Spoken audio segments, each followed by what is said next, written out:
I paid $17,000 to fly my family out to see me graduate. Instead, they jetted off to Greece. My uncle had the nerve to post, "You're not even a real doctor," so I fired back with a copy of my degree. And the invoice. 3 hours later, my mom's number lit up my phone nonstop, but by then, I'd already done something they never saw coming. My uncle's comment still sat under the graduation photo I posted, "You're not a real doctor." Just that. No congratulations, no emojis, not even a half-hearted "well done." Just those 5 words. I remember looking at the picture. My gown was a little rumpled, my hair looked like I'd been in a losing fight with the wind, but damn, I felt good. Not even getting into the program, not passing boards, not that first solo diagnosis could top that feeling. That photo? That was the moment I finally let out the breath I'd been holding for years. I'd done it. I'd made it. And they tossed it aside like it meant nothing. It started with the flights. $17,000. Yeah, I know it sounds insane.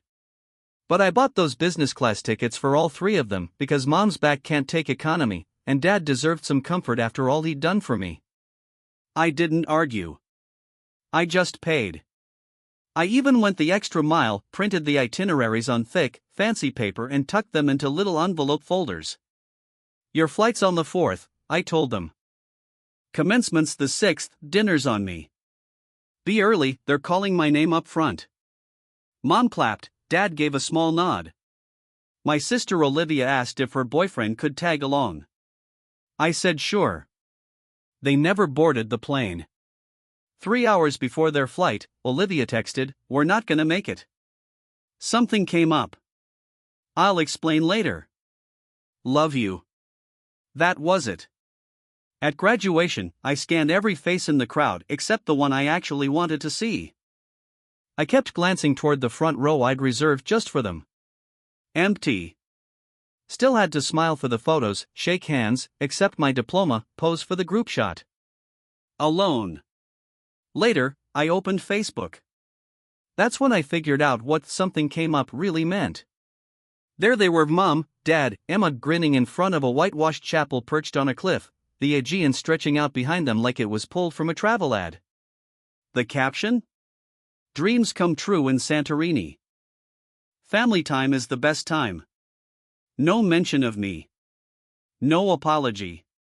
Just sun hats, champagne flutes, and relatives chiming in like it was a fairy tale. So deserved. Greece suits you. Where's Dr. Nephew?" And then my uncle dropped his bomb, "He's not a real doctor." That comment? That's the one that cracked something open in me. It wasn't the money. Wasn't the missed flight. Wasn't even the empty seat. It was those 5 words. Because I'd paid for everything. And they treated me like I was an afterthought. So I did what they never expected, I sent them a high-res scan of my diploma. Right underneath, I attached the full flight invoice. Clearly marked, paid in full. Then I shut off my phone. 3 hours later, my mom was blowing it up like her life depended on it. But I'd already done worse. I didn't block her. Not yet. I wanted to see how long it would take for her to stop performing and say what she really meant. The first voicemail was syrupy. "Sweetheart, we didn't think you'd mind. It was a once-in-a-lifetime trip, and you've always been so independent." The second took a sharper turn. "You're being dramatic. You don't get how stressful things have been." By the third, the mask came off completely. "You didn't even go to real med school. Wasn't it just some online thing?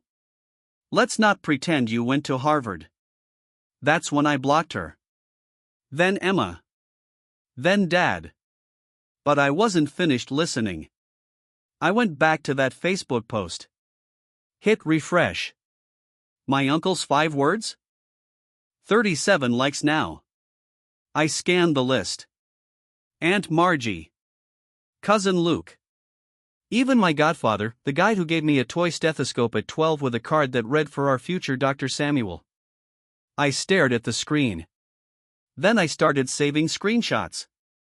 Not out of revenge. Out of strategy. 2 days later, I got a DM from my cousin Sarah, one of the only people in the family with a soul. "Hey," she wrote. "I don't agree with what they did. Just so you know, your mom told everyone the graduation was cancelled. Said it wasn't happening. I didn't know the truth until you posted those pictures. So now I was the villain. I asked her one thing. Just one. Did they really say that?" She didn't respond with words. She sent a screenshot. Family group chat. My mom, well, Samuel made it clear we weren't invited. Said it'd be awkward and he wanted to celebrate with his real friends. My dad, let him sulk. Grease beats another one of his doctor rants. Emma, lol. He's probably diagnosing himself with abandonment issues. I stared at that screen so long, my vision went blurry. Then I opened my Dropbox. Found the folder labeled Family. Subfolder, Receipts. I added the screenshot. Because here's what they love to forget: I've been paying for everything. Just in December, I sent my parents $2,500. They said the heater broke. 2 days later, Olivia posted a story from a spa at a ski resort. Self-care matters. Hashtag grateful. Last spring, I covered the down payment on Dad's new car. He said the dealership was giving him trouble. Forgot I could see our joint account. The charge? A Rolex store. And the final straw? Emma's dental surgery. She said she was in pain, couldn't eat, begged me to help. I wired $1,800 without hesitation. 2 weeks later, she was in Mykonos, cocktail in one hand, bright white smile in the other. Caption: white smiles and white wine. So I started collecting. Every bank transfer. Every Zelle note. Every thank you text that turned into a guilt trip later on. Every time they cried poor, they'd turn around and flaunt something online. And for a while, I honestly thought maybe I was the one losing it. Maybe I was being too sensitive. But then I stumbled on something that erased that doubt for good. Total accident. I was cleaning out my old laptop, the one I lugged around during clinical rotations, when I found a random backup file called Grad 2024. Figured it was just old study notes or flashcards. Curiosity got the better of me, so I clicked. Turns out, it held audio files. Back then, I'd used a call recording app to track my study sessions and time spent in review calls. Sometimes I'd forget to turn it off. A few of those files ended up catching conversations with my parents. I didn't mean to record them. But there they were. One file stood out. It was dated March 3rd. The exact day I bought their graduation tickets. I hit play. First thing I heard was my voice. "I've sent you the confirmation email.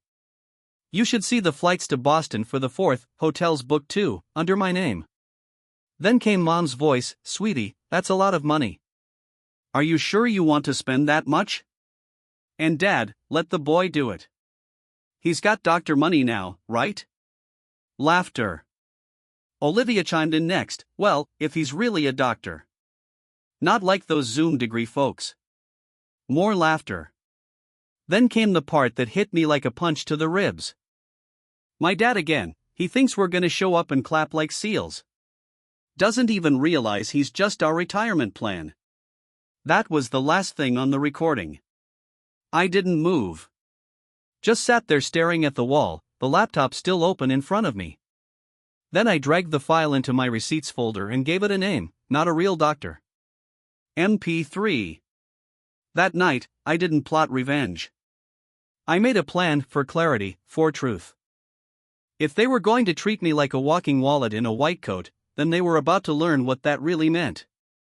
And I hadn't even sent them the final invoice yet. That dinner I'd planned for graduation? It was supposed to be a celebration. I'd booked it months ahead: private room, custom menu, even made sure the lighting was good for photos. I paid the deposit up front so nobody could back out last minute. What they didn't know: I kept the reservation. And I invited a few extras. I walked in first, pressed shirt, black suit, calm expression. The kind of calm that shows up before a thunderstorm. The restaurant manager led me to the room. They followed a few minutes later. Mom, decked out in pearls and perfume, floating in like nothing was wrong. Dad limped a little, laying it on thick for sympathy. Olivia was glued to her phone, didn't even notice the extra seats at the table. No one asked. No one looked. We sat down. Mom kicked things off with a full performance. "We're so proud of you, sweetheart. Sorry we missed the ceremony, but Greece was once in a lifetime, you understand." Dad added, "We raised a doctor even if Facebook doesn't seem to get it." He smirked. Olivia laughed into her glass of wine. Then the door opened again. Uncle Andrew walked in, the man who wrote "You're not a real doctor" under my photo like it was gospel. He looked around, confused. Thought this was family only? I smiled. Exactly. Then I stood up. Picked up the remote. "Thanks for coming," I said. The screen behind me flickered to life. Slide 1, this is what family looks like when you're the ATM. I let the room sit in silence for a beat. Olivia blinked. Mom quietly reached for her water. Dad stared at the screen like it might explode. Slide 2, screenshots. Every transfer. Every "just until Friday." Every "please help" text. Every Venmo with a sob story attached. Every cash request labeled emergency that turned out to be anything but. Then I hit play. Dad's voice, "He doesn't realize he's just our retirement plan. Emma, if he's really a doctor. Not one of those Zoom ones. Mom, he always was too sensitive. But he'll pay. He always pays." Silence. Pure, heavy silence. Olivia turned pale. Mom's hands started to shake. Dad stared at the table. Then came the final slide, a video. I'd stitched together their Santorini Facebook posts, the slideshow from their little cliffside vacation. Overlaid it with footage of my empty graduation row, the seats I'd saved for them. Then, at the end, a copy of the flight invoice. $17,135. 62, paid in full. 3 passenger names. Destination? Nowhere. I turned to Uncle Thomas. "You said I wasn't a real doctor. Still feel that way?" His face flushed red. "It was just a joke, kid. You know. Funny.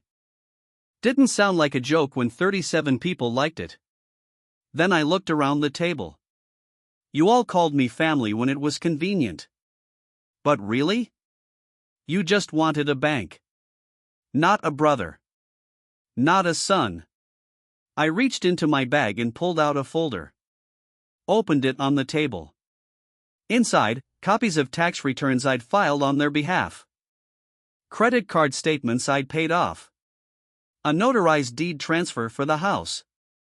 The house Olivia lived in? Yeah, I bought that. 3 years ago. In my name. They just pretended it was theirs. Emma's voice wavered. "You said it was a gift." I met her eyes. "And you treated it like trash. So now it's not." Mom stood up, or tried to. "Sweetheart, we didn't mean." But I cut her off. "I've filed for eviction. The notice will hit your inbox Monday. Every account tied to my name? Frozen. The car lease? Cancelled. The shared card? Terminated. Utilities? Already switched. You'll need a new mailing address." Dad slammed his fist on the table. "You're tearing this family apart." "No," I said, my voice steady. "I'm just done being the only one holding it together. You ruined it when you chose Greece over me." The last person to enter the room was Professor Morales, my mentor from med school. He'd driven 2 hours just to be there. He walked up to the table, shook my hand, and then turned toward my family. I was there, he began, when he pulled his first night shift. When he stayed awake for 3 days straight studying for his boards. He paused, looking directly at my dad. I watched him become a doctor while you treated him like a wallet. You didn't raise a doctor. You abandoned one. With that, he walked out. I stood up slowly, closed my laptop, and slipped the projector remote into my coat pocket. This dinner's paid for, I said, calm and clear. That's my last gift to you. Then, without a word, I walked out of the room. It wasn't anger that carried me out. It wasn't tears either. It was power. For 48 hours, I didn't hear a single thing from them. No texts. No calls. Just complete silence. It was almost unsettling. But on the third day, it exploded. Mom went first, as expected. She posted a 6-paragraph Facebook status with a black and white photo of me from high school. He used to be such a kind boy. We raised him with love. But money changes people. It blinds them. My heart breaks for our broken family. It got 400 likes. 36 comments. Crying face emojis filled the comments. Distant relatives asking, what happened? A few others chimed in, kids these days are so selfish. Then came the text from Emma. Just one line, you'll regret this. It was almost laughable. People thinking you'll flinch after you've already burned the bridge behind you. The eviction notice hit their doorstep on Monday. Just as I said it would. Signed, sealed, and official. Olivia posted a crying selfie an hour later with a vague caption, some people destroy everything just to feel powerful. But karma remembers. I didn't reply. I just smiled. Karma was already unpacking her bags. That afternoon, the hospital board I'd recently joined released their quarterly highlights. And there it was. My name. Dr. Samuel W. M.D., Resident Liaison, Patient Safety Task Force. The post went wild. Congratulations poured in from colleagues, med school peers. Even my old high school biology teacher commented, "You always had it in you. Proud of you, Doc." And the best part? My family was tagged in the post. Whether by mistake or on purpose, who knows? But their timeline now flooded with praise. The same people who humiliated me with the "not a real doctor" jokes were now being congratulated for the very doctor they tried to tear down. Then came the invoice. No, not the symbolic one I emailed after graduation. I'm talking about the real one. I hired a lawyer to calculate everything I'd given them over the last few years: loans, gifts, emergencies, unpaid credit cards. The total? $62,387. 19. I attached it to an official demand letter. Not for repayment, honestly, I didn't want a dime. I just needed closure. The message was simple: this is what it cost me to be your family. You won't get another cent. Olivia posted a story 5 minutes after the letter arrived. Imagine keeping receipts for love. I responded for the first and last time. Imagine selling love like it's an Airbnb rental in Santorini. She blocked me. But it didn't stop there. The story spread. Not because I told it, but because they couldn't stop spinning it.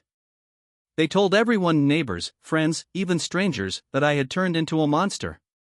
That the doctor thing had gone to my head. So, I responded. Not with rage. With evidence. I created a private blog with just one post titled, "The Price of Family." An autopsy. I laid everything out. The fake emergencies. The graduation betrayal. The screenshots. The audio. The bank transfers. Even the picture of them smiling in Santorini, like nothing was wrong in my life. I didn't name them. I didn't insult them. I just told the truth. And I ended it with this: if this makes me heartless, so be it. If setting boundaries is betrayal, so be it. If being used and finally saying enough makes me the villain, then I hope I make a great one. I didn't post it publicly. But someone else did. It spread quickly. Suddenly, I was getting messages, strangers, classmates, even reporters. A podcast invited me to talk about toxic family dynamics. A wellness blog reposted my story under the headline, "When Saying No is the Bravest Thing a Doctor Can Do." And then, a local paper reached out for an interview. Headline, "From Abandoned Graduate to Medical Advocate." One doctor's story. And guess what? They printed it. Front page. With a photo of me holding my degree, standing next to an empty row of reserved shares. That photo went viral. 3 days later, I received a call from Dad. Blocked number. I answered out of curiosity. He didn't greet me. He went straight into it. "You made your point. Happy now?" I didn't respond. He kept going. "Your mother's not eating. Emma's a mess. You humiliated us." Then came the real reason: people at the golf club are asking questions. There it was. No guilt. No love. Just reputation. I ended the call with one sentence: "Don't worry, Dad. You'll always have Santorini." Then I hung up. A week later, I moved. Not just to a new apartment, but to a completely new life.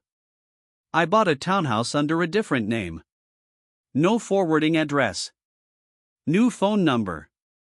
But before I disappeared completely, I left one last thing in their mailbox: a framed copy of my degree. Below it, a sticky note. Real doctor. Real done. I never looked back. 6 months later, I changed my name. Not legally. Not on paper. Just in my heart. But everything else? It was a clean break. A new phone plan. A fresh email. A different delivery address, each linked to a new identity. To the world that mattered, I was Dr. Samuel Wells. To everyone else, I was nobody. And that was perfect. The townhouse? It was everything I needed. Quiet. Simple. 2 stories. Hardwood floors. A Japanese maple in the backyard that turned blood red every fall. It was the kind of peace you can only appreciate after years of drowning in obligation. I kept the decor minimal: no family portraits, no framed memories. Just framed degrees, medical textbooks, and a coffee maker I loved more than half my bloodline. My routine became sacred. Wake up. Run 5 miles. Work. Patience. Healing people who said thank you and actually meant it. Home was just silence. Not the kind that presses on you, but the kind that wraps you in calm, where you could hear your own thoughts again. No more calls asking for money. No more texts begging for a conversation. No more threats veiled in emojis. No more guilt wrapped in glossy holiday cards. Just me. Alive. Untouched. But the past has a way of knocking, even when you've boarded up every window and locked every door. It was a Tuesday when the email arrived. The subject line: "You might want to see this." Attached was a screenshot. A GoFundMe page. Created by Emma. The title? "Help Our Family Heal from the Past." The photo was an old one from a barbecue, a snapshot of a time when I was still naive enough to think they loved me for who I was. The description? A sob story about how I'd abandoned them, used money as a weapon, and hacked into family accounts to leave them homeless. They were asking for $50,000. I checked the donations. $12,647 raised. Dozens of comments flooded in. "Sorry you're going through this, sending prayers." One from Uncle Thomas: "Always knew he had issues. Keep your head up, kid." I didn't scream. I didn't cry. I just poured my coffee, sat down, and opened the folder I'd labeled Truth Folder. Inside, I found it all. The full audio of Dad laughing about using me. A screenshot of Emma's spa trip 2 days after the so-called dental emergency. The receipts for every gift that had been a lie. And the voicemail from Mom, where she casually said, "Honestly, we just thought you'd keep paying." That's what family does. I uploaded everything to a simple, black background site. No bells, no whistles. The title, "Since you wanted the story, here's the full one." And a note at the top, "This is not revenge. This is reality. I am not fundraising. I am not begging. I am not hiding. I'm just done." I posted the link in only one place under Emma's GoFundMe as a $1 donation. The message, "The doctor's still not real, huh? Enjoy the receipts." By noon, the page was locked. By 3 p.m., it was gone. By 6 p.m., Emma's Instagram had gone private. At 9 p.m., my phone buzzed. A new number. Local area code. Probably a burner. I picked up. Silence. Then came the voice. My mother. Thin. Weak. Desperate. "Why are you doing this to us?" I sipped my coffee, let her speak. "You already left. Why can't you just forget? Let it go." Finally, I spoke. "You made me the villain. So now I'm giving you the ending you wrote." She started crying. "We didn't think you'd really leave." I paused. Then said, "Doctors perform amputations. Sometimes the only way to survive is to cut off what's infected." I hung up. For the last time. It's been a year now. The house they lost? Renovated. Rented to a family who values what they have. Sometimes, I drive by it just for the poetry. They put up a blue mailbox out front, the kind my mother always thought looked cheap. It fits the place better now. As for me? I built something new. A stronger foundation. Not just in my career, but in my life. I launched a medical podcast called Real Doctor, Real Life. The tagline? Because some stories don't come with applause. The first episode? I sent them my degree. And the invoice. It hit 1 million plays in 3 days. I donated the first $17,000 of ad revenue to a scholarship fund I named after my grandfather, the only person who never asked anything in return. The scholarship? Strict rule, no applications from family members. Last week, I got a letter in the mail. No return address. Inside was a cheap, glossy birthday card. The message inside? "We miss you. M." I smiled, walked outside, and set the card on fire. I watched it burn in the steel dish on my patio, the flames licking the edges like they were hungry for closure. Then I walked back inside. Closed the sliding door. And changed the lock.